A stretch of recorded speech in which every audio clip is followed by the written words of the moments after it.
A shop four killer season 2 episode 6 ആരംഭിക്കുന്നത് ഒരു മാസം മുമ്പ് തായ്ലാന്റിൽ നടന്ന സംഭവങ്ങളിലൂടെയാണ്. പാസിനും മകൻ ടീയും മരിച്ച ഭാര്യയെ അനുസ്മരിച്ച് പ്രാർത്ഥിക്കുന്നതാണ് ആദ്യ രംഗം.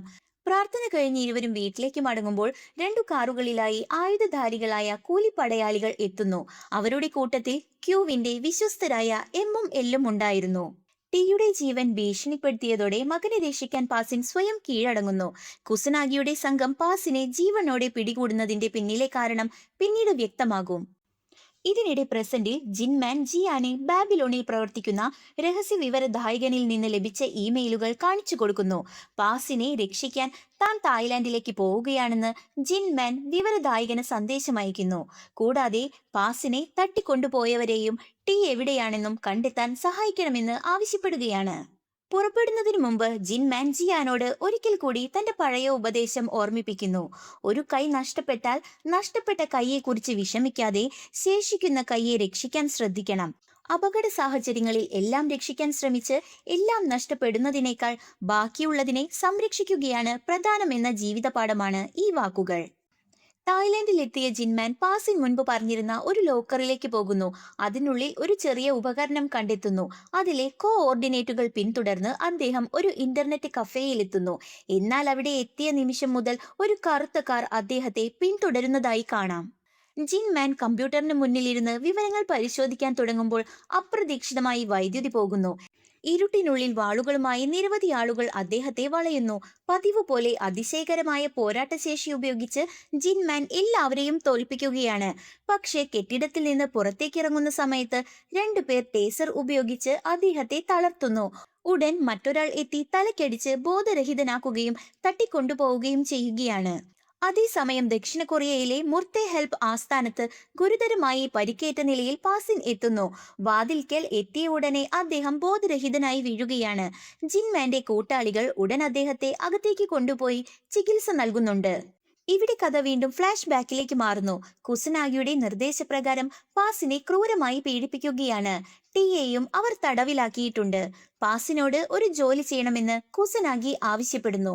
പിന്നീട് അവൾ പാസിന്റെ വയറ്റിൽ വെടിവെക്കുകയും ശസ്ത്രക്രിയയിലൂടെ ശരീരത്തിനുള്ളിൽ ഒരു ചെറിയ ട്രാക്കിംഗ് ഉപകരണം സ്ഥാപിക്കുകയും ചെയ്യുന്നു. മുറിവ് തുന്നിക്കെട്ടിയ ശേഷം പാസിനെ ജീവനോടെ വിടുകയാണ്. അതിലൂടെ പിന്നീട് അദ്ദേഹത്തിന്റെ ഓരോ നീക്കവും ബാബിലോണിന് നിരീക്ഷിക്കാൻ കഴിയും.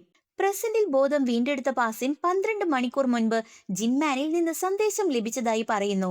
ബാബിലോണിലെ വിവരദായകനയച്ച വിവരമനുസരിച്ച് ടീ തടവിലായിരിക്കുന്ന സ്ഥലം കണ്ടെത്തിയെന്നും ജിൻമാൻ തന്നോട് ദക്ഷിണ കൊറിയയിലേക്ക് പോകാൻ ആവശ്യപ്പെട്ടതായും അദ്ദേഹം വിശദീകരിക്കുന്നു.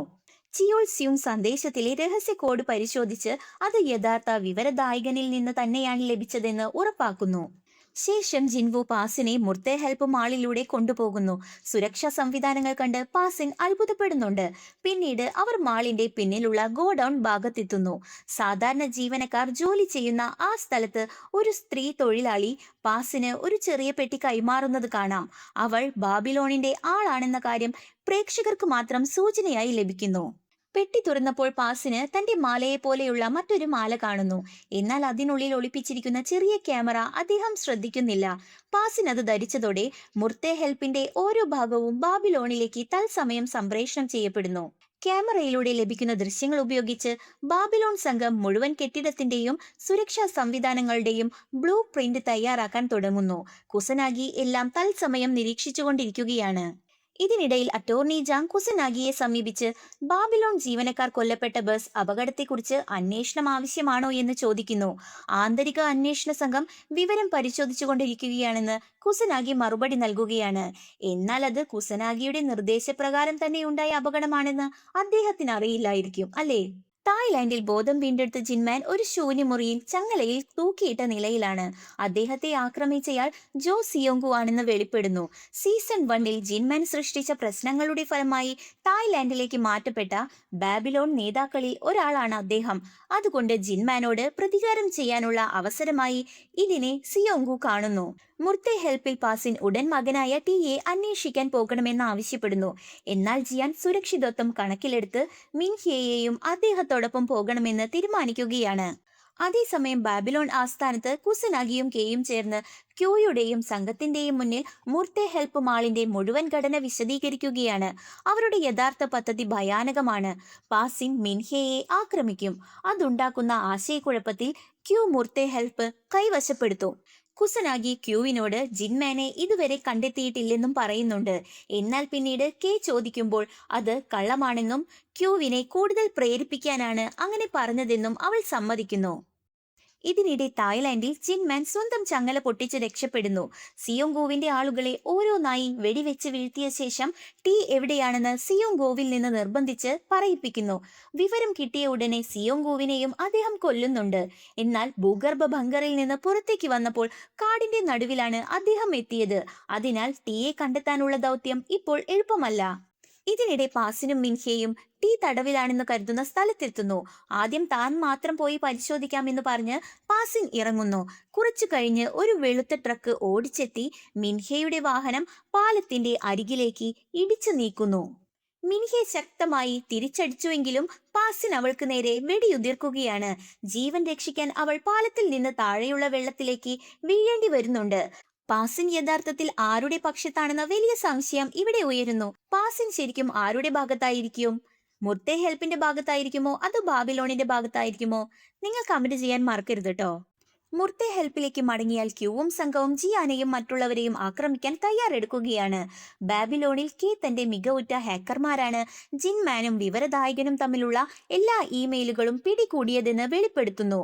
അതേസമയം ജിൻമാൻ രക്ഷപ്പെട്ടു എന്ന വാർത്ത കേട്ട് കുസനാഗി അതിയായി ദേഷ്യപ്പെടുകയാണ്. ചിയോൾ സ്യൂങ്ങിന് വിവരദായകനിൽ നിന്ന് വീണ്ടും ഒരു സന്ദേശം ലഭിക്കുന്നു. അതിൽ ജിൻമാന്റെ പുതിയ സ്ഥലം ഉൾപ്പെടുത്തിയിട്ടുണ്ട്.